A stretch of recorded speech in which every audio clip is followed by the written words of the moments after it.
Emily had always been drawn to the woods behind her grandmother's house. Since she was a child, the trees seemed to whisper secrets, beckoning her to explore deeper.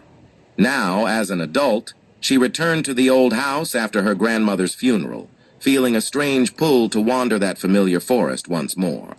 It was twilight when she ventured out, the air heavy with the scent of pine and damp earth.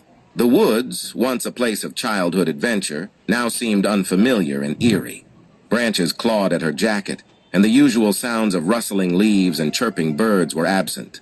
She followed the path she thought she knew, but it soon twisted and turned in unfamiliar ways. As darkness thickened, Emily realized she was lost. Her phone had no signal and panic set in. She picked up her pace, stumbling through the undergrowth, trying to find a way back. It was then that she saw it, a house, an old decrepit cabin that she had never seen before, standing where none should be. Desperate for shelter and a sense of direction, she approached.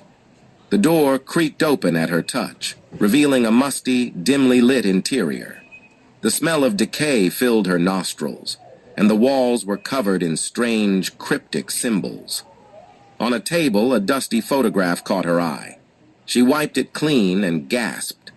It was a picture of her grandmother, younger, standing in front of this very cabin. Beside her stood a man Emily didn't recognize, his face blurred, almost as if the photograph resisted showing him clearly. A noise came from the back of the cabin, a faint shuffling sound. Emily's heart pounded as she crept toward the noise, her body trembling with fear. She entered the small, dark room and froze. There, sitting in an old rocking chair, was her grandmother. Her skin was pale and withered, eyes wide open but lifeless. Emily took a step back, but her grandmother's head suddenly snapped toward her, eyes locking onto hers. "You shouldn't have come here." The voice was not her grandmother's. It was deeper, ancient, filled with malice. Emily stumbled back into the main room, heart racing, only to find the door gone, replaced by a solid wall. Panic surged as the cabin seemed to shift around her, trapping her. The air grew colder, the shadows longer, and she felt the presence of something far older, far darker than the forest. Just as Emily thought she would succumb to whatever haunted this place, a voice whispered in her ear, soft and familiar. "Emily, wake up." She blinked. The cabin was gone. She was lying in a hospital bed, the sterile smell of antiseptic replacing the musty air of the woods. Her parents stood at her bedside, eyes filled with relief. "You've been in a coma for weeks," her mother said, tears in her eyes. "We thought we lost you."